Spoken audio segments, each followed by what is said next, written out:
Buenas tardes a todos. Vamos a comenzar una nueva webinar dentro del ciclo de seminarios, sesiones informativas en materia de empresa familiar que la Confederación de Empresarios de Cádiz, con la colaboración del área de Diputación, en este caso el área de coordinación, desarrollo estratégico, productivo y social de la Diputación Provincial de Cádiz, venimos desarrollando desde la semana pasada, en el cual comenzamos un ciclo el día 29 de septiembre y hoy tendrá lugar la segunda webinar. En primer lugar, agradecer a Antonio López Triviño, colaborador habitual de esta casa. Antonio es consultor y consejero de empresa familiar de la Confederación de Empresarios de Cádiz, colaborador dentro de la comisión de la Confederación de Empresarios de Cádiz y es profesional libre en esa materia, es abogado especializado en el área mercantil y sucesoria, oficial de la notaría Castro Cotorruelo, es conferenciante habitual en jornadas de formación para empresas familiares, es colaborador también con el Consejo de Empresa Familiar de la Confederación de Empresarios de Andalucía y de esta casa, de la Confederación de Empresarios de Cádiz, como anteriormente indicaba. Es colaborador del Centro Mexicano de la Familia Empresaria y de la Fundación Familia Empresaria de Chile.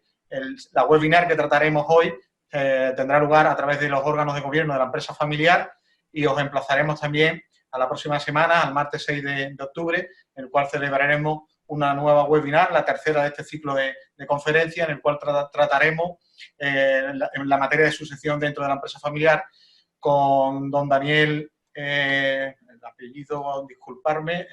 Lorenzo Gómez. Daniel Lorenzo, que es el director de la Cátedra de Empresa Familiar de la Universidad de Cádiz. Yo no me quiero extender mucho más. Las preguntas o dudas que tengáis lo podéis hacer a través del chat y se las iremos trasladando a Antonio López en directo y de forma rápida. Y bueno, que sea una mañana muy provechosa, una tarde muy provechosa para todos y le cedo la palabra a don Antonio. Un abrazo a todos y que sea provechosa. Gracias, Manu. Buenas tardes. Ya sé que hoy llevas muchas jornadas de formación y ya uno pierde el norte si es la mañana, la tarde o a veces la noche cuando trabaja uno con los consultores y los compañeros iberoamericanos. Vamos a ver, tenemos suerte hoy. Saludar a todos, buenas tardes a todos y agradeceros que estéis otra tarde más con nosotros aquí en esta jornada, en este ciclo de conferencias que organiza la Confederación de Empresarios de la Provincia de Cádiz con la Diputación Provincial, relativo a cómo preservar las empresas familiares para que perduren en el tiempo, ¿no? Y hoy, después de ver la semana pasada, pues, el jueves de la semana pasada, ver que una definición, a mi juicio, de lo que es una empresa familiar y las características que ella tiene. Enumeramos pues las debilidades y fortalezas de las empresas familiares, incidiendo sobre todo en intentar minimizar aquellas debilidades, aquellos aspectos que pueden lastrar la continuidad de nuestra empresa familiar. Y hicimos una aproximación a cuál debería ser el comienzo del trabajo que debe de hacer la familia empresaria antes de trabajar, que siempre los consultores, siempre hablamos siempre de protocolo familiar como solución para la continuidad de las familias empresarias, pero yo creo que antes de llegar a ese punto hay que trabajar primero lo que es el plan estratégico de la familia, no solamente un plan estratégico de la empresa, sino también nosotros como familia, dónde queremos, si queremos seguir siendo una empresa familiar y dónde queremos ir y sobre todo qué tipo de familia empresaria quiero ser para fijar cuál es nuestro rol dentro de esa continuidad, para ayudar a la continuidad de la empresa familiar. En la tarde de hoy, dentro de los aspectos que también creo que son importantes tratar para ayudar a la continuidad de las empresas familiares, está todo lo relativo a los órganos de gobierno, tanto de la familia como de la empresa. Voy a compartir con vosotros, que espero que hoy nos salga mucho mejor que el otro día, porque desde luego lo hemos estado practicando y no habría ningún problema, y espero que ahora nos deje hacerlo. Vamos a hacerlo. No nos ha dejado hasta aquí abajo, a ver si nos deja. Ahora sí, perfecto. Se está viendo sin problemas, ¿verdad? Muy bien. Bueno, pues como os decía, después de tratar la semana pasada todo lo relativo a las características, debilidades y fortalezas de las empresas familiares y del plan estratégico que había que abordar dentro de las familias empresarias, pensamos cuando tratamos este ciclo que otra de las cuestiones básicas y fundamentales sería el tema relativo a la necesidad de institucionalizar nuestras empresas familiares y nuestras familias empresarias. Si os acordáis del vídeo de la semana pasada que venía de el Centro Mexicano de la Familia Empresaria y de FEC Chile, de Familias Empresarias de Chile, ellos hablan, y yo insisto mucho cuando trabajo con las familias empresarias, en que está muy bien hablar siempre de empresa familiar, de empresa familiar, de empresa familiar, pero desde luego la empresa familiar no va a existir si no existe detrás una familia empresaria que haga que continúe en el tiempo. Y una de las maneras de poder ayudar a ello va a ser pues el poder institucionalizar nuestras empresas y nuestras familias. Acordaros siempre que las personas pasan, pero las instituciones permanecen, ¿no? Y eso es lo que vamos a ver en la tarde de hoy. Mirad, en esta diapositiva podéis ver reflejados los fundadores que estáis en primera generación o los que ya peinéis canas y ya vuestra empresa familiar lleve ya un tiempo funcionando, o también cuando estamos entre la primera y segunda generación, ¿qué es lo que hacían nuestros padres en un primer momento? Y ahí lo tenéis, ¿no? En un primer momento, pues el fundador estaba en el centro de todo, o lo está cuando estás empezando, y ya veis que por un lado, pues bueno, por un lado es el financiero cuando trata con los bancos para intentar conseguir líneas de financiación para poder continuar en la actividad que desarrolla, es el jefe de personal cuando dirige a aquellos pocos empleados que tiene al principio de su actividad, también es el director de producción cuando está a la cabeza de todo lo que hacemos como empresa, y también por otro lado pues es el comercial, es aquel que va a vender todos aquellos productos que nuestra empresa familiar es capaz de desarrollar, ¿no? Pero esto que tiene una naturaleza primigenia, esto que ocurre en una primera aproximación, a medida que pasamos en el tiempo, a medida que avanza nuestra empresa familiar, nuestra familia empresaria, esto tiene que evolucionar, ¿no? Y esto evoluciona en función de las etapas en las que estemos. ¿Sabéis? Ahí veis esa primera etapa, la del fundador, que podría responder a la diapositiva anterior, donde la propiedad y la dirección se encuentran en manos de una persona. Solo él lo va a controlar todo, no hay rendición de cuentas ninguna, porque él se rinde cuentas a sí mismo, ¿no? Lo cual es un poco absurdo. Él va creciendo en esa actividad que va desarrollando y va perfilando cada uno de los aspectos a los que antes hemos hecho referencia. Aquí podríamos hablar pues como órgano o como elemento para poder tratar las cuestiones relativas a la familia, la reunión familiar, y las cuestiones relativas a cómo va a ser representada, cómo va a actuar frente a terceros. Esa empresa lo va a ser a través de la figura del administrador único, ¿no? Después podríamos estar en una segunda etapa, que es la asociación de hermanos, cuando la propiedad y la dirección está en manos de distintas personas, nacen los primeros órganos de gobierno de las empresas, nos encontramos dentro de la familia, donde podemos hablar ya de la asamblea familiar, ¿no? Y dentro del órgano de representación de la compañía, pues ya pasamos una figura que teníamos de administrador único, administradores mancomunados o administradores solidarios. Puede ser una etapa donde ya no estamos solo en primera generación, sino primera y segunda generación, o una segunda generación directamente cuando los hermanos están al frente de la compañía.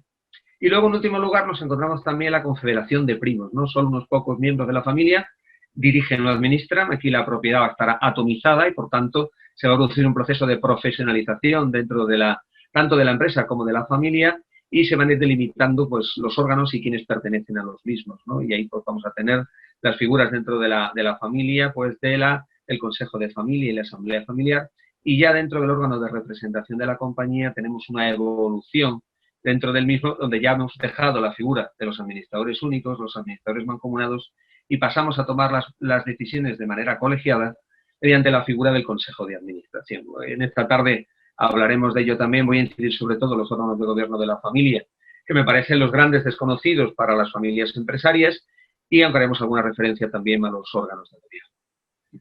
Volviendo, si os acordáis, a esa teoría de los tres círculos que en el año 1982 John Ward y Renato Tagliuri entienden que es la mejor manera de representar pues, cómo son las empresas familiares, vemos ahí muy claramente cuáles serían los territorios, cuáles serían las zonas y cuáles serían los órganos que tomarían esas decisiones, ¿no? Si veis ahí, por ejemplo, desde la propiedad, bueno, pues las cuestiones patrimoniales las va a ver la Junta de Socios y el Consejo de Administración. Las cuestiones relativas a la empresa las va a ver también el Consejo de Administración y el comité de dirección, es decir, la reunión de todas aquellas personas que dirigen los distintos departamentos de la compañía, recursos humanos, marketing, ventas, financiero, que van a llevar el día a día de la empresa, acordándoos, como hablábamos la semana pasada, de diferenciar muy claramente entre la propiedad, el gobierno y la gestión. El gobierno van a ser va a ser el órgano de administración que va a estar pensando en la estrategia de futuro de la compañía. Lo que van a ir es a ver dónde queremos llegar. Acordaros del símil de la partida de ajedrez, ¿no? De la que os hablaba, donde no estamos viendo el tablero, pero estamos viendo el tablero pensando en la siguiente jugada y pensando cómo puede nuestro oponente pues comernos alguna pieza, es decir, cómo puede otra empresa competidora poder coger algún trozo del mercado que nosotros tenemos, ¿no? Y por otro lado, al final nos encontramos con los órganos de gobierno de la familia, donde no se tratan las cuestiones emocionales, ¿no? Esa es la gran diferencia que hay entre las empresas familiares y las empresas no familiares.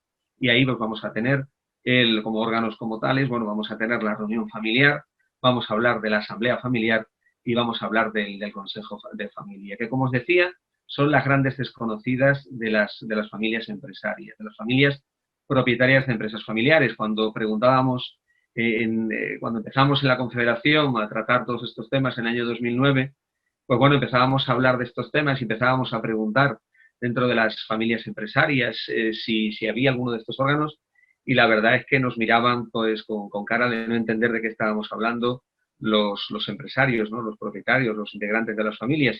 Con el paso del tiempo, así como con el trabajo de las distintas cátedras de empresa familiar y con todo el aprendizaje que se ha ido desarrollando, pues afortunadamente hoy en día las familias empresarias conocen que existen otros órganos que son los que deben de tratar las cosas relativas a la familia. Mirad, dentro de los órganos de gobierno de la familia yo me quedaría con este. Yo cuando me preguntan cuál me parece de los más importantes o el más importante, yo me quedo con el de la reunión familiar. Mirad, la reunión familiar no es un órgano como tal. ¿Por qué? Porque no es un órgano que tenga una convocatoria previa, porque no es un órgano que tenga un orden del día definido, pero es el sitio donde podemos transmitir mejor los valores que tenemos como familia empresaria a nuestros hijos, donde podemos expresar aquello que hacemos, donde podemos hacer entender a aquellos jóvenes, aquellos miembros de la familia que pueden tener pues 10, 11, 12 años. Os sorprenderíais muchas veces porque en algunas ocasiones nos acompañan pues miembros de familia empresaria de 8, 9 o 10 años a las reuniones que se hacen y os sorprenderían a veces pues las salidas o las preguntas que pueden hacer, ¿no? Como veis aquí en esta diapositiva es el modelo más simple que tenemos de poder hablar sobre las cosas de la familia y de la empresa, ¿no?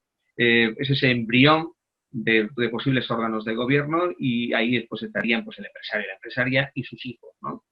En ese primer momento lo que vamos a tratar son temas domésticos, ¿no? Como os acordáis, que hablábamos de la diferencia que planteaba Fernando Nogales entre la familia doméstica y la familia empresaria, pues aquí nos encontramos en ese paso a medio camino, ¿no? Donde vas a empezar a tratar, pues, oye, ¿dónde vamos a ir de vacaciones? Aunque este no haya sido el verano donde hayamos podido ir a ningún sitio, ¿no? Pero bueno, temas relativos a la educación, oye, ¿qué actividades extraescolares vamos a hacer? ¿Qué segundo o tercer idioma vamos a estudiar? ¿Qué cantidad les vamos a ir dando a nuestros hijos, ¿no? Y vamos empezando a que esa lluvia fina vaya calando en ellos a través de la descripción y a través de la enumeración de las vivencias y de los valores como tenemos como familia empresaria, ¿no? A medida que ellos vayan creciendo, pues lógicamente podemos avanzar en ese sentido, pues haciendo algunas referencias a derechos y obligaciones que tienen los propietarios, a qué expectativas tenemos en la actividad que desarrollamos, oye, si vamos a comprar una nave, oye, vamos a asistir a una determinada feria, querría que vinieses a ver, pues, oye, las nuevas instalaciones que tenemos, vamos a plantearnos si podemos trabajar si se puede trabajar, si podemos empezar a hacer prácticas dentro de la empresa. A veces también las propias familias empresarias hacen que unos hijos vayan a otras familias, empezar a desarrollar alguna actividad y los de las otras vienen a los de las primeras.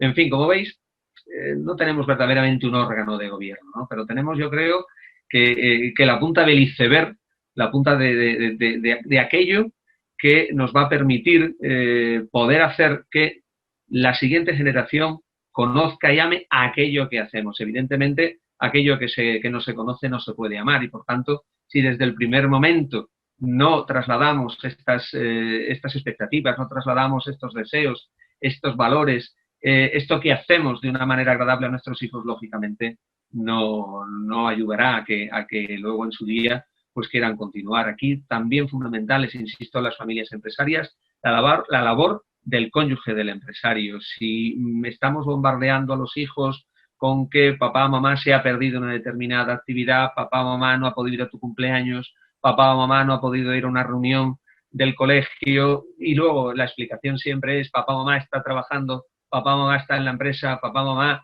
lo consideramos como una situación negativa dentro de esa formación intelectual, de ese desarrollo que pueda tener la siguiente generación, los pequeños de la casa, pues lógicamente estaremos haciendo un caldo de cultivo que será completamente negativo para poder ayudar a la continuidad. Por tanto, os animo a hacer partícipes a los dos miembros, a los dos padres, a los dos miembros de la familia, en trasladar esas inquietudes, en trasladar esos valores y en trasladar aquello que hacemos de una manera agradable, de una manera que pueda hacer que la siguiente generación pueda amar aquello que estamos haciendo y podamos tener la mejor continuidad y supervivencia para nuestra familia empresaria y para nuestra empresa familiar. Es el momento de poder también compartir con ellos hoy algún conocimiento financiero, hacer algo siempre que sea agradable. Yo os aconsejo que eso lo practiquéis, porque será muy interesante, será primero muy gratificante para vosotros,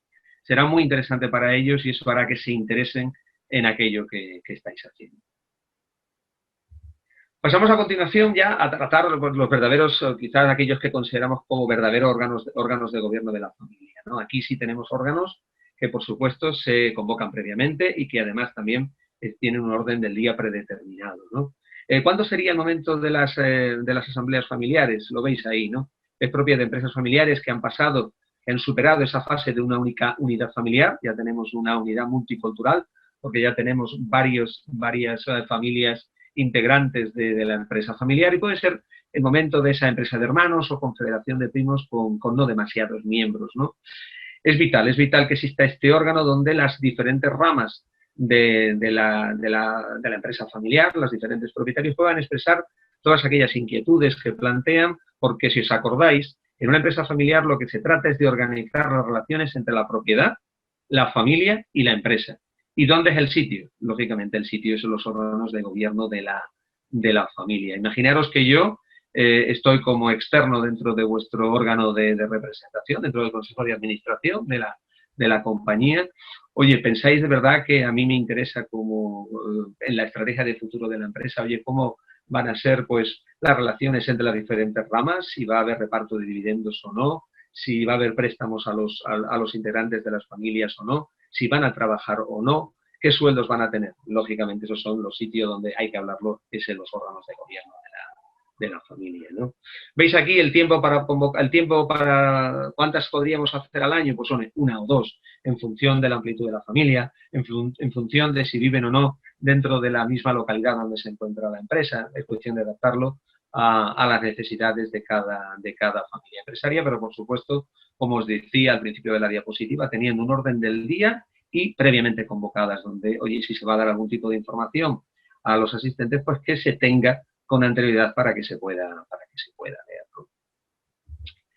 ¿Cuáles serían las funciones del órgano de gobierno de la familia en cuanto a la asamblea familiar, ¿no? Yo aquí, estas son las funciones que les planteo a las familias empresarias. La primera de todas es informar a la familia de la marcha de la empresa. Aquí siempre los fundadores te preguntan, oye, ¿pero qué información tengo que dar? ¿Tengo que venir con un tocho de papeles así de gordo para informar? No, mire usted, se trata de dar información a la familia, aquella que usted desee dar, pues oye, contando pues lo que hacemos, tanto lo que de futuro podemos hacer, como también si alguna cosa nos ha ido mal, si hemos comprado algunos elementos para la empresa, hemos comprado alguna furgoneta, hemos comprado algún coche, no sé, algo que, oye, que vaya empezando a tener información las diferentes asistentes a esa reunión familiar, ¿no? Como decía, también foro donde se definan los objetivos de la familia con relación a la empresa para intentar ayudar a la continuidad de la misma, ¿no?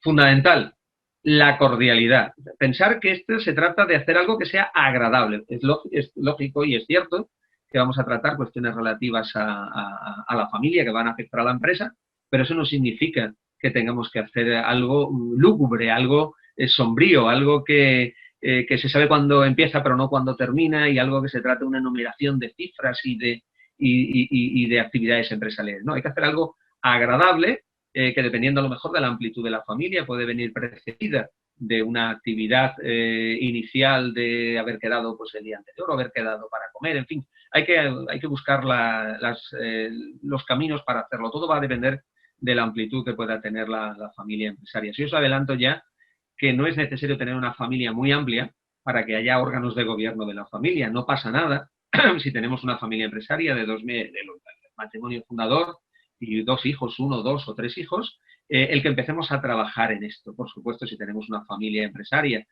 numerosa, pues hombre, tienes posibilidad de hacer muchas más cosas, pero hay que hacerlo y hay que hacerlo siempre algo agradable, ¿no? ¿Por qué? Porque además de la cordialidad nos va a permitir detectar qué problemas puede haber entre las diferentes ramas familiares, qué situaciones nos pueden desembocar en desavenencias entre unos y otros, ¿no? Cómo se sientan cuando uno le dice a otro, espera, calla, que voy a contestar yo, o calla, espérate, que lo voy a decir yo. Oye, vemos cuál es la situación de a lo mejor de prevalencia de algún hermano, de algún miembro de la familia sobre otros, ¿no? Es el sitio, insisto, para la cordialidad y es el sitio también para ver esas posibles desavenencias, ¿no? También, como digo, es el sitio de la formación. Yo siempre dedico una media hora, 3/4 máximo, a formar a la familia empresarial. Hay multitud de temas que se pueden tratar en estas asambleas familiares y se trata de dar conocimiento, cosas que les permita a las empresas familiares ir teniendo, a las familias, ir teniendo conocimientos, pues no lo sé, algo relativo, por ejemplo, a la sucesión, alguna cuestión de tipo fiscal, alguna cuestión de tipo empresarial, alguna cuestión de tipo financiera, en fin, hay multitud de cosas que se pueden hacer y que yo os animo a que lo practiquéis, ¿no? Y si somos capaces de tener ya un protocolo familiar, pues es el lugar donde tenemos que ver si aquello que decidimos, aquello que se pactó en su día, pues tiene vigencia, ¿no? Como veis, oye, se trata de implicar a la familia empresaria en todo aquello que hacemos, por cuanto todo lo que la familia desee de futuro va a afectar a la empresa.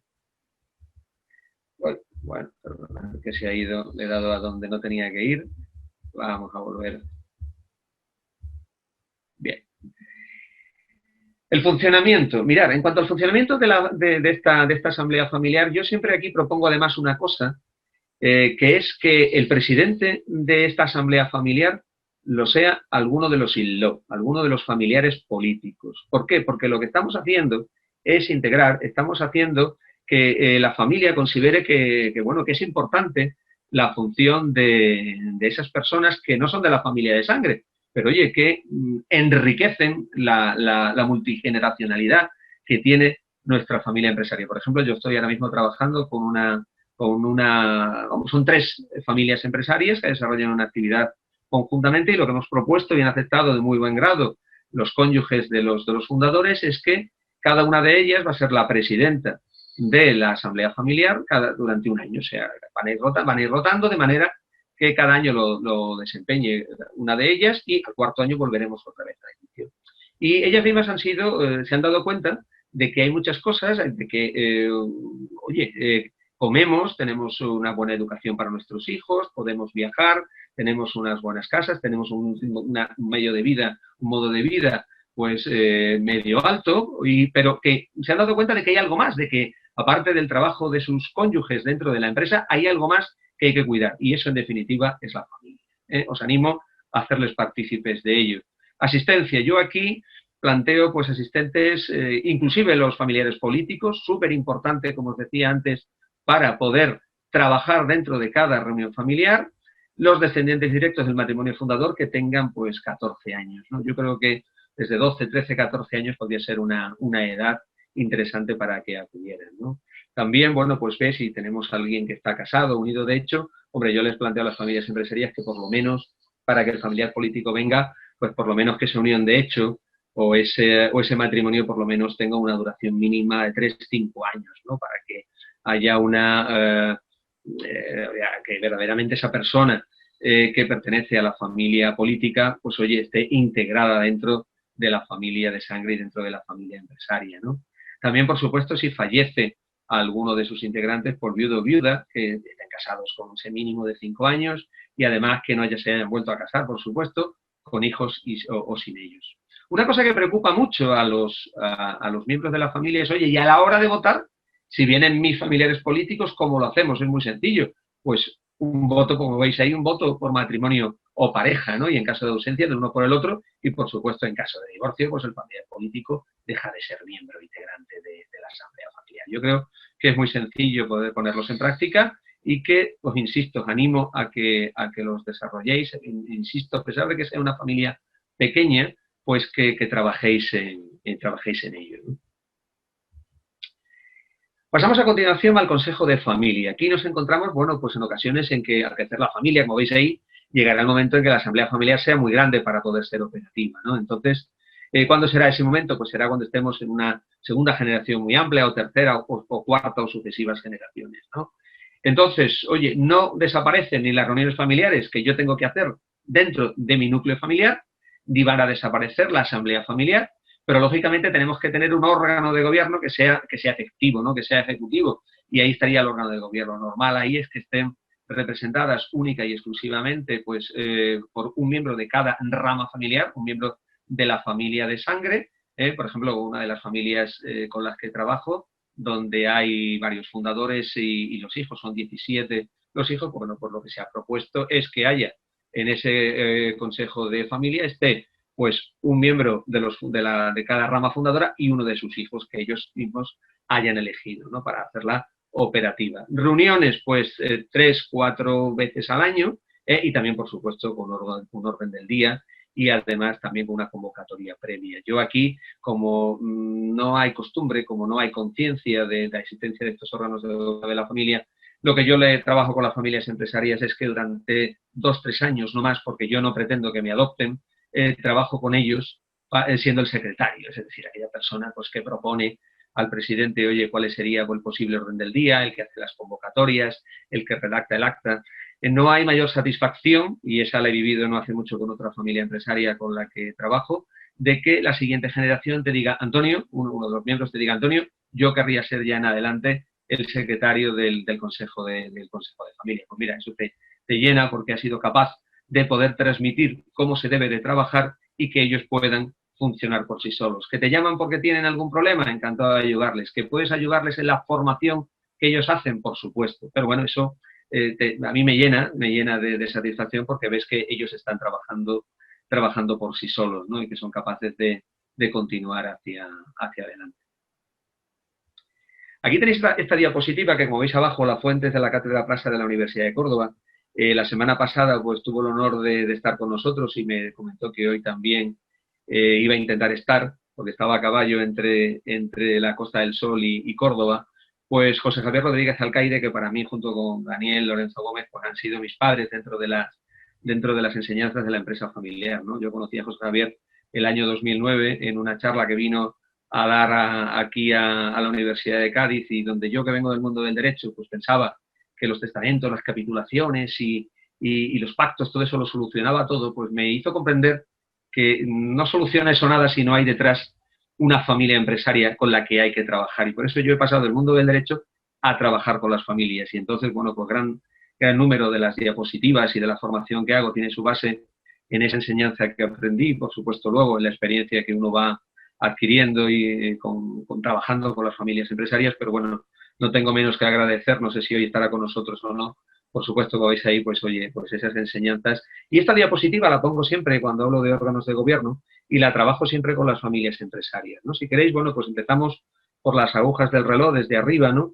Y veis ahí que dice una madre o un padre, da igual, ¿no? Pero sobre todo la madre, ¿no? Que es la que cuida de las crías del clan, ¿no? Y dice, tenemos unos hijos maravillosos, necesitamos asegurar nuestro futuro, pero no quiero depender de ellos para nada. ¿Esto que nos está planteando? Pues oye, se está planteando que si queremos hacer un buen relevo generacional, pues no tengo que estar dependiendo de aquello que me van a dar mis hijos, sino bueno, que oye, que tengo que tener un buen plan de pensiones, que tengo que tener el autónomo dentro de la mayor cantidad posible para poder tener la mayor pensión posible, que tengo que tener establecido, pues oye, porque yo como fundador, lo que quiero es que si yo el viernes dejo de desempeñar algún cargo dentro de la actividad de la empresa, el lunes que voy a estar jubilado, y acordaros que jubilación viene de júbilo, yo quiero tener mis gastos cubiertos. ¿Eso qué supone? Pues eso lo que supone es que yo tengo que tener eso, ese futuro lo tengo que tener organizado, ¿no? Pues todos los temas que hay que hablar, ¿no? Oye, aquí se plantea una hija, un hijo, oye, ¿debe mi marido o mi mujer estar en la empresa? ¿Debe trabajar dentro de ella? Esto, cada familia es un mundo, ¿no? Cuando planteas esto a las familias empresarias, hay reticencias, ¿eh? Las caras te miran como diciendo, vamos, ni soñarlo, ¿no? Yo siempre les digo dos cosas. Una, que el capital humano escasea, ¿eh? Y de otro lado, segundo, no decir nunca, no decir no siempre. ¿Por qué? Porque nos podemos estar perdiendo a alguien que nos pueda ayudar en la continuidad dentro de la empresa. Por tanto, si tenemos establecidos cuáles son nuestros criterios para poder acceder dentro de la compañía, la experiencia, la edad, ¿por qué no contar con alguien que pueda tener esos conocimientos y que además pueda gozar de tener los valores aprendidos, los valores que nosotros como familia empresaria hemos sido capaces de transmitir? Cuestión que yo os lo dejo ahí para pensar, ¿no? Después tenemos ese hijo que dice, o esa hija, papá, mamá, si yo no quiero ser presidente, yo no quiero estar dentro de la empresa familiar, yo quiero emprender mi propio negocio. Ese es el sitio donde hay que hablar de ello y, por supuesto, si os acordáis de la semana pasada, en el plan estratégico familiar, cuando nos pregunten, cuando el consultor, cuando la familia haga un proceso de reflexión y nos pregunten, oye, ¿queremos o no queremos? ¿Qué queremos hacer? Y luego, si queremos hacer otras cosas, oye, podemos hacerlo bajo el paraguas de la marca familiar, que puede ser una situación muy importante porque gozaremos del buen nombre que tiene ese trabajo que han hecho los fundadores durante tiempo, y si nos puede ayudar la familia empresaria, si ve que el proyecto es viable. Por tanto, órganos de gobierno, ¿dónde tratarlo? ¿No?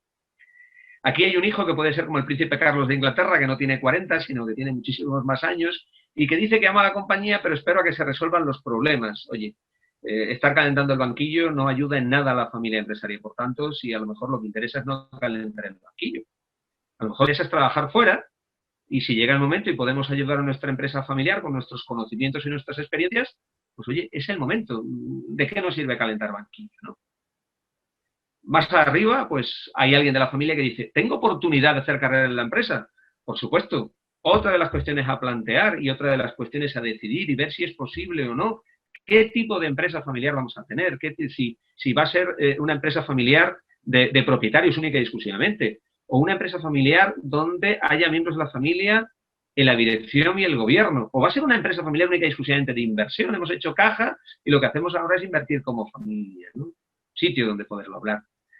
Aquí tenemos el padre o la madre que dice, quiero ser justo e igualitario con mis hijos. Mucho cuidado con esto porque, oye, a veces el ser justo nos puede llevar a situaciones injustas, ¿no? Plantearos, por ejemplo, pues un reparto de la propiedad por partes iguales y resulta que tenemos 3 hijos, de los cuales solamente uno de ellos está implicado en la empresa, los otros 2 se dedican a otras cosas y resulta que le estamos dejando la propiedad de la compañía en 2/3 a hijos que no están implicados dentro de la empresa por el modelo hecho de ser justo e igualitario. Oye, ¿por qué no hablamos con ellos y vemos quién quiere propiedad dentro de la compañía?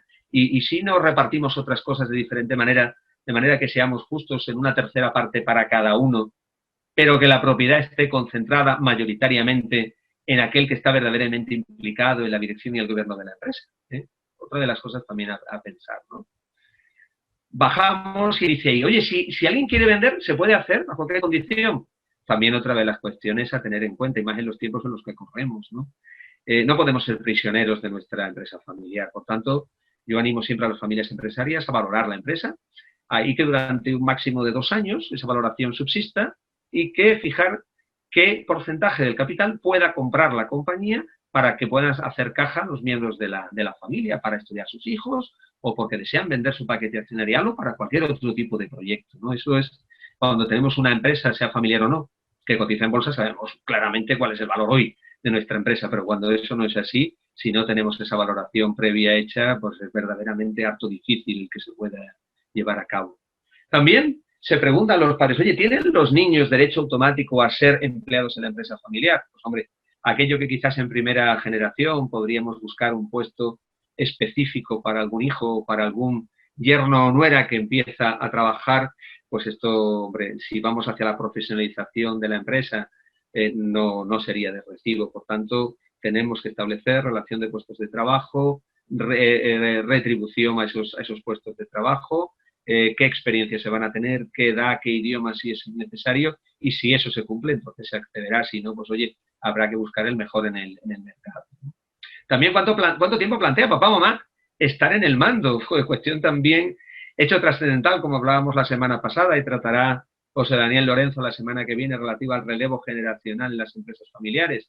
Importantísimo fijar fecha en que yo decida dejar la compañía. ¿Por qué?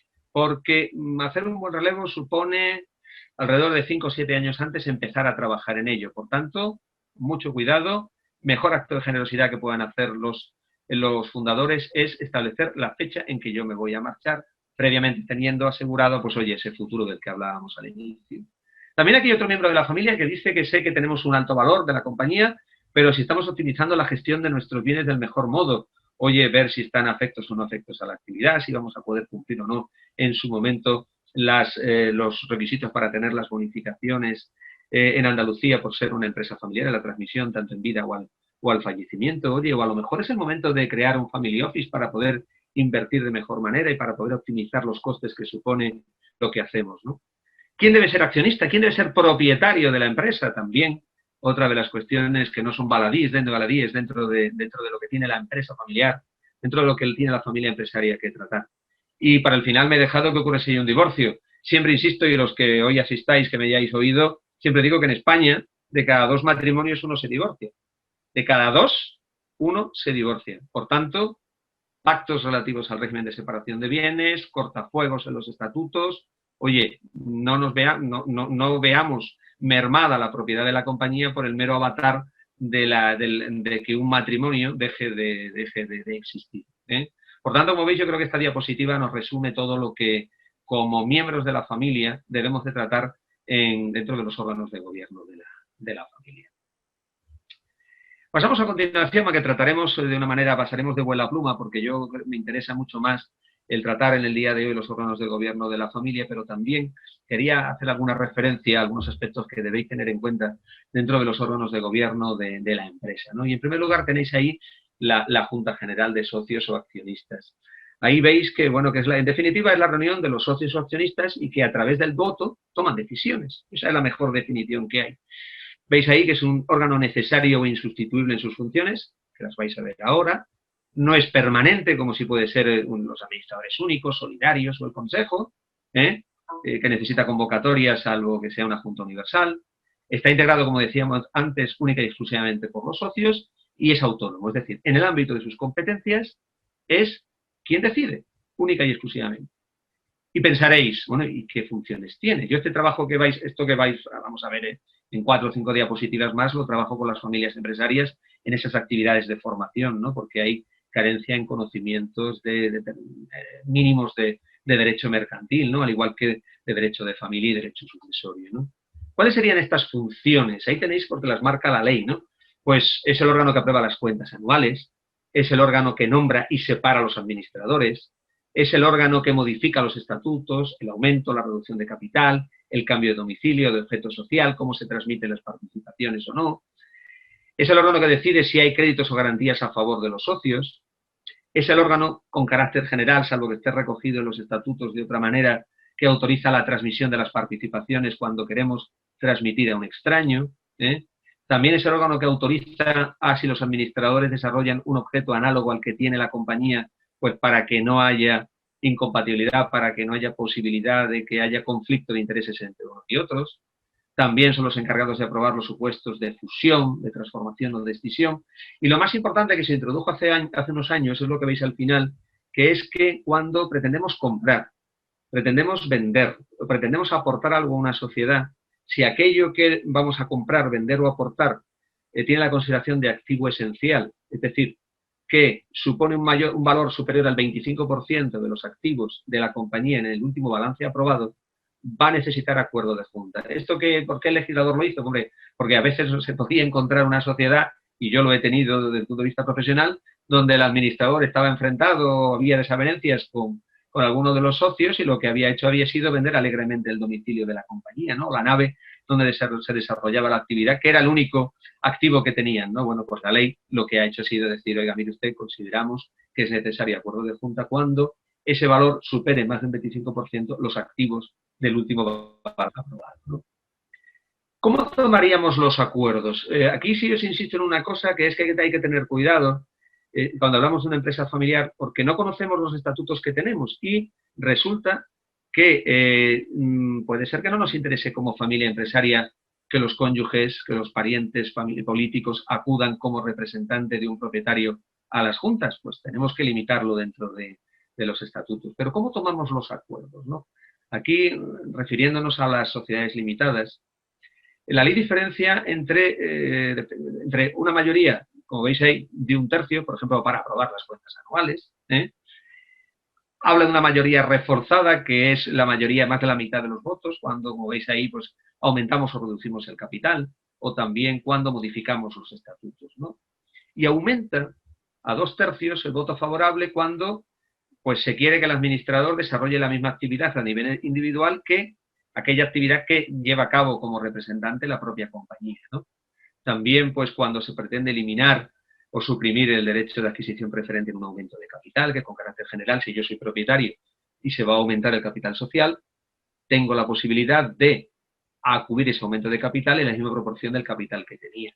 Si pretendemos que entre algún tercero o pretendemos que se renuncie, pues se necesita ese acuerdo, ¿no? Ahí también para la transformación-fusión, para la cesión global del activo y pasivo, el traslado del domicilio al extranjero, o también para excluir algún socio dentro de la compañía. Aquí podemos jugar con ello, con determinadas limitaciones, pero bueno, en función, yo lo que hago con las familias empresarias es que en función de las ramas familiares, pues establecemos una serie de acuerdos, tanto los órganos de gobierno de la familia como de los órganos de gobierno de la empresa, con unas determinadas mayorías que podemos aumentar, aunque algunas la ley nos dice que no podemos aumentarlas, ¿no? Pero bueno, que podemos jugar con ello en función de las ramas familiares, en función de los intereses y sobre todo en función de aquello que se vaya a hacer.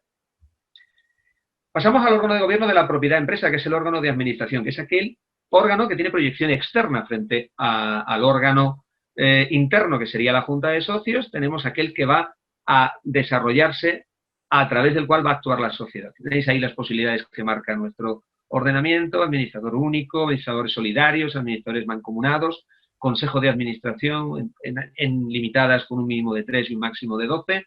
¿Cuál es el órgano de gobierno más adecuado? Pues aquel en función de que sea operativo. Yo siempre digo a la familia que hay que ser operativo y sobre todo también qué te cuesta el estado de alta como autónomo en función del trabajo que desarrolles y sobre todo en función también del porcentaje de propiedad que tengas. Aquí hay que hablarlo siempre con aquellas personas que llevan el área laboral de la compañía. Estos administradores, pues veis ahí, por un lado, no necesitan tener la condición de socio, por tanto, si queréis que limitarlo, hay que hacerlo cambiar los estatutos. Su ámbito, pueden hacer de todo en nombre de la sociedad, no se les puede limitar, solamente que habría la posibilidad de ese acuerdo de junta en los supuestos que antes hemos visto, pero es aquella persona que para comprar un bolígrafo no necesita el acuerdo, ni tampoco para firmar una póliza necesita, ni para pedir un préstamo necesita acuerdo de la sociedad, ¿no? La duración del cargo, si no se dice nada con carácter general, insisto, en limitadas, es indefinida. Y la retribución, el cargo es gratuito, salvo que se diga lo contrario. Sería muy interesante también hablar con vuestros asesores fiscales para ver, oye, si es necesario que el órgano de administración tenga carácter retribuido a pesar de la retención alta que hay que hacer, para en su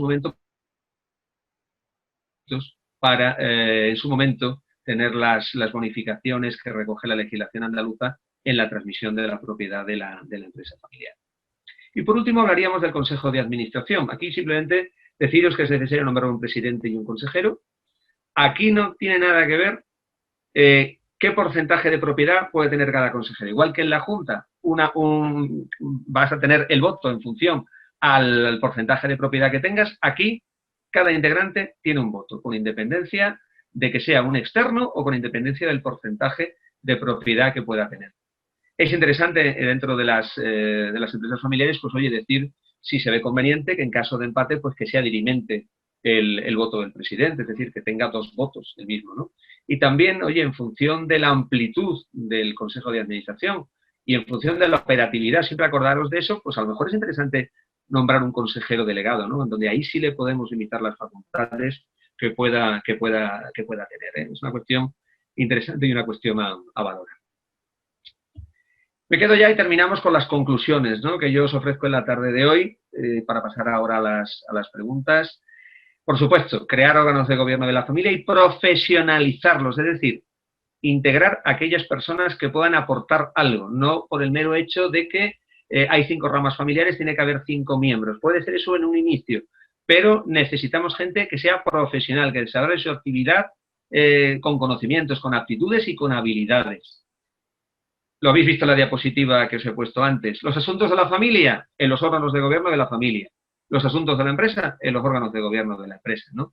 También aquí incluir a aquellas personas que sean más capaces, sean o no de la familia, en los órganos de gobierno de la empresa, por supuesto. Acordaros que la familia es una sociedad donde todos somos iguales, nos quieren por el amor, nos tienen cariño, pero aquí las cosas de comer no tienen nada que ver. Aquí tenemos que buscar gente que sea profesional porque hablamos de las cosas de comer, ¿no?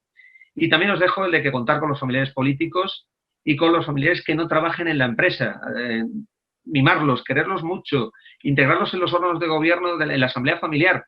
Son gente que os puede ayudar en un momento determinado. Ahora están en otros proyectos, ahora están haciendo otras cosas, pero aunque yo me pueda divorciar de mi mujer, no me voy a poder divorciar de mi hermano, ¿no? Ni me voy a poder divorciar de mi hijo, ¿no? Si no son relaciones normales, pues oye, vamos a integrarlos ahí porque nos van a ayudar, ¿eh? Yo os dejaría estas reflexiones como conclusiones en el día de hoy. Daros las gracias por vuestra atención, hemos cumplido el tiempo que teníamos previsto. Aquí os dejo si queréis hacer también posteriormente pues, algún tipo de consulta o queréis seguir en LinkedIn o tenéis alguna consulta que queráis hacer por teléfono. Os adelanto ya antes de pasar a las preguntas que la semana que viene, si no lo conocéis, el día 5 es el Día Internacional de la Empresa Familiar, ¿no? Y entonces en esta colaboración que tengo con México y con Chile, ellos han organizado una serie de sesiones que empiezan en horario de México, de 9 de la mañana a 5 de la tarde, de lunes a viernes, donde cada 30-35 minutos, vamos, no máximo de 45 minutos, se van a tratar por consultores de 22 países iberoamericanos temas de empresa familiar. Por si os interesase escucharlos en algún momento y asistir a esa formación. Si alguien lo desea, pues con que me escriba un correo en cuanto yo tenga el enlace, que todavía no lo tengo, y cómo queda definitivamente el programa, pues ahí os lo envío. Yo participo, si Dios quiere, el jueves de día 8, creo que es a las 11 de la noche, cuando me toca en horario, pensar que hay 7 horas de diferencia entre México y España. Y os animo a que podáis asistir porque la verdad es que hay una playa de consultores y de formadores iberoamericanos que creo que os pueden interesar. Muchas gracias, Antonio. Estoy a vuestra disposición. Exposición. Y pasamos a un turno de preguntas. Ya hay algunas preguntas en el chat. Si quieres, Antonio, te las voy trasladando. Comentan, siempre han oído que era mejor que en las reuniones entre familiares no hubiera cónyuge, porque pueden contaminar las relaciones familiares. ¿Y cuál es tu opinión al respecto? Los que me conocen saben que yo soy defensor a ultranza de los familiares políticos. Vamos a ver. Si partimos de ya de que pueden contaminar, sí os plantearía que hay que diferenciar entre la asamblea familiar y el consejo de familia. En la asamblea familiar yo creo que tienen que estar ahí. Tienen que estar ahí porque fijaros lo que hemos planteado, que en caso de votación hay un voto nada más, no es que voten dos. Y les vais a informar y les vais a formar como en las materias propias de las empresas familiares. Yo, frente a esto, siempre le digo a los fundadores, que quizás sean los más reticentes, que les digo, está muy bien, digo, pero ten cuidado, que son los que educan a tus nietos. Y pueden estar educándolos en contra de la familia empresaria. Por tanto, yo creo que yo creo que todos sabemos lo que tenemos dentro de cada familia empresaria, ¿no? Y no es lo mismo también que venga un familiar político que no tiene ni oficio ni beneficio, con un familiar político que tiene una determinada formación, una determinada experiencia, pero yo creo que el sitio donde deben de estar, salvo que tengan unas cualidades para estar dentro de la empresa, porque reúnan los requisitos para ello, es en el órgano de gobierno de la familia, en la asamblea familiar, no en el consejo de familia, que es un órgano más reducido donde sí debe estar representada única y exclusivamente la familia consanguínea. Insisto, a los que me estéis escuchando, no dejarlos de lado y que son los que educan a vuestros nietos. Muchas gracias, Antonio. Seguimos con las preguntas. Cuando la empresa familiar la forman dos familias, ¿el consejo de administración no debería ser siempre impar? Consejo de administración siempre impar. Cuando hay dos familias, en este caso. Sí, podrías plantearlo así. Yo trabajo con unas familias que están así. Lo que hacemos es rotar la presidencia del... Pensar siempre, vamos, yo lo que sí os aconsejo es que Cuando tenemos compañeros de viaje, tenemos que tener compañeros de viaje en los que tengamos plena confianza. Por tanto, bien, podemos tener un número impar, pero ¿qué tenemos número par, de un impar? ¿Porque hay más de una familia o porque hay más de otra? ¿O hay un número impar porque hay un voto de calidad del presidente? ¿O porque vamos rotando la presidencia entre un miembro de cada familia? No hay una solución, o sea, no hay una respuesta unívoca o una respuesta generalista a lo que preguntan, pero yo creo que lo primero es tener gente capaz y, desde luego, oye, puede ser una buena solución ir rotando un año a la presidencia, la tiene un miembro de la familia. Imaginaros que hay dos fundadores, pues un año la tiene el fundador de una de las familias y al año siguiente el de la otra, y así sucesivamente. Puede ser una buena solución. Y lo que sí tenemos que hacer siempre es piña. Piña, piña. ¿Y dónde hacemos piña? Hacemos piña en la asamblea familiar. Hacemos piña teniendo reuniones de ocio con anterioridad, o sea, que no tengan nada que ver con la empresa, con los miembros de las diferentes familias, donde no hay que hablar de trabajo para nada, sino disfrutar. Yo creo que esa es la mejor manera de hacer piña.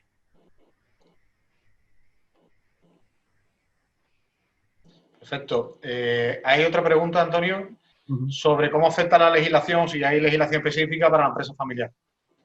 ¿Específica para la empresa familiar? No, no la hay. No hay ninguna legislación específica. Se planteó en el Senado en el año 2000, hubo una comisión, que ya sabéis que en este país no hay nada mejor que hacer una comisión para que no se llegue a ningún sitio, pero bueno, hubo una comisión en el Senado donde se estuvo trabajando en considerar un régimen específico para las empresas familiares. Pero bueno, lo que se sacó en conclusión, en definitiva, fue que te puedes encontrar con que hay una empresa familiar cuando tienes un autónomo.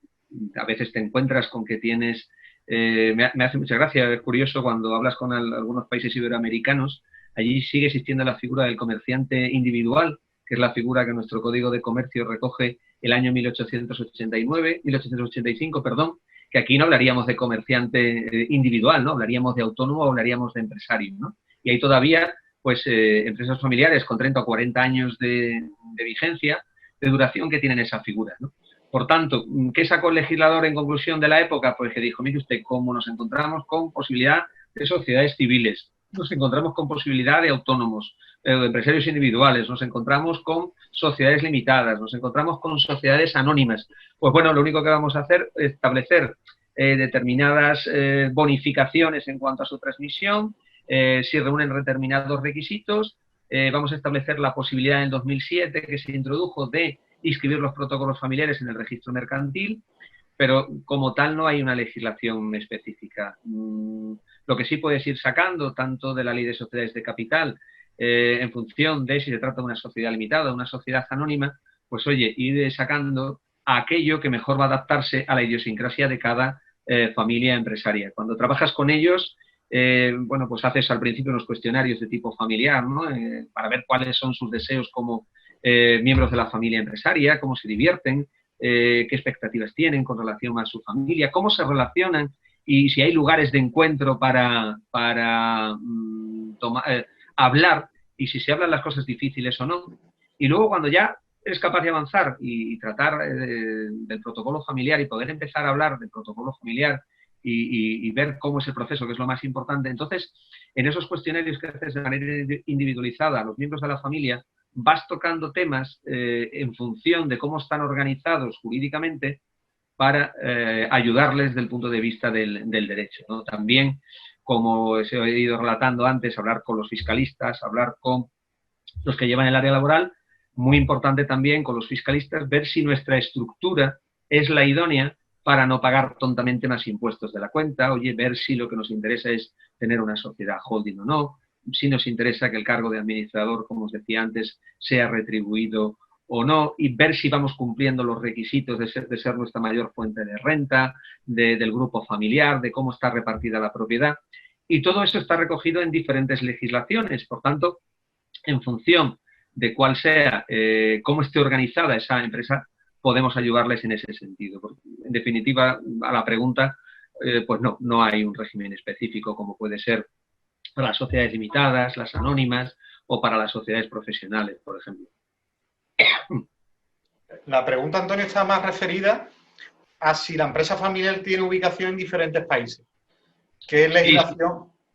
Que si tiene ubicación, bueno, con que echéis un vistazo y si os interesa las jornadas de la semana que viene que os planteo, pues bueno, igual que aquí, lo que sí tenemos quizá como mayor diferencia con otros países es que aquí en España tenemos 38 cátedras de empresa familiar que hacen una labor fundamental en el desarrollo y para la formación. Entonces, pero lo que es la empresa, lo que es la problemática de las empresas familiares la hay en todos los sitios. Yo os comentaba la semana pasada que recuerdo unas jornadas que se hizo en Marbella, en el MIUC, y por la Asociación de la Pequeña y Mediana Empresa de Marbella, pues aparte de empresarios de la zona, y había también pues miembros de familias empresariales que estaban estudiando, ¿no? Y hablando con ellos, y había iraníes, cubaitíes, pues bueno, al final te das cuenta, y si hablas ahora también con las familias empresariales iberoamericanas, que todos tenemos los mismos problemas. Es decir, el hecho trascendental, la sucesión, desde el punto de vista familiar, si tenemos continuidad o no en la familia empresaria o no, cómo nos organizamos entre la familia, la propiedad y la empresa. Eso existe en todos los sitios. O sea que tenemos, ya conocéis todas las estadísticas de los que estáis manteniendo el empleo y habéis aguantado el empleo durante todo este tiempo del 2007 para acá. ¿Qué nos queda? Seguir trabajando y seguir formando y seguir hablando, porque os insisto, el principal problema es la falta de comunicación. No puede ser que te diga un empresario que su empresa nació con él, que su empresa se ha desarrollado con él y que morirá con él. Perfecto. ¿Dónde está la responsabilidad? Dime. No, hay preguntas basadas en o fundamentadas o orientadas a las medidas disciplinares, ¿no? Cuando un miembro del órgano ejecutivo incumple de forma reiterada sus obligaciones, ¿qué debe hacer el órgano de...? La ley está ahí, está la acción la acción social de responsabilidad contra ellos. O sea que tienes el artículo 222 y siguiente, la ley de sociedades de capital, podéis buscar derechos y deberes de los administradores, y ahí tenéis qué derechos y qué deberes tenemos. Esto también lo hago yo como formación con las familias empresarias en una evolución ya más hacia, o sea, al principio tratas más temas familiares y luego ya vas tratando con ellos más temas jurídicos, mercantiles y fiscales. Pero ya, mire usted, o también tenemos la posibilidad de excluir a una administración, a un administrador que está haciéndole la competencia a la propia compañía, ¿no? En el protocolo familiar se pueden establecer cláusulas penales para el incumplimiento, pero en el caso de la pregunta de si algún miembro del órgano ejecutivo resulta que es un elemento, ya sea en la competencia o ya sea porque está llevándose dinero de la caja, para eso eso se llama código penal. Si está falseando documentos también se llama código penal, o si incumple sus obligaciones como administrador, lo tenéis en la ley de sociedades de capital. O sea que siempre están esas posibilidades ahí, ¿no? Esas están recogidas desde que yo conozco, tanto en el Código de Comercio, ya os digo, del siglo XIX, como en las anteriores leyes de sociedades anónimas de responsabilidad limitada de los años 50 del siglo pasado. O sea que ahí tenéis, eso si buscáis en Internet ley de sociedades de capital, creo que es el 222 y siguientes, derechos y deberes de los administradores, ahí tenéis todas las enumeradas, todas, igual que tenéis enumeradas en el 160, qué funciones tiene la junta de socios o de accionistas, ahí tenéis enumerados cuáles son mis derechos y, por supuesto, cuáles son mis correlativos deberes desempeñando el cargo de administrador de la compañía, tanto sea administrador único como que sea un integrante del consejo. Pues Antonio, son las 6:30, hemos sido muy puntuales y vamos a terminar en tiempo. Agradecerte, como siempre, tu participación, emplazar a todos los asistentes al próximo martes 6 con Daniel Lorenzo, con el director de la Cátedra de Empresa Familiar de la Universidad de Cádiz, que nos hablará del relevo generacional. Y a todos muchas gracias por participar y, Antonio, como siempre, pues gracias por aclarar todas las dudas y demás. Todo un placer poder seguir ayudando y os invito, si estáis interesados, en la semana que viene, aparte de la jornada de la sesión de Daniel el martes, por supuesto, que tenéis toda esa semana actividades donde, si seguís un poco a aquellas personas que escriben libros sobre empresa familiar, hay gente española, hay gente, ya os digo, de 22 países, que puede ser muy interesante. Pues reiterar el agradecimiento y nos vemos. Nos vemos también la semana que viene. Yo ya estaré en la siguiente, en la del 13, ¿no? El 13 de octubre, efectivamente. No, perdón, el 13 estará Daniel también y el 20 estoy yo con la transmisión de la propiedad y terminará Javier Cabeza de Vaca con el tema fiscal, el día 27. Gracias a todos. Gracias.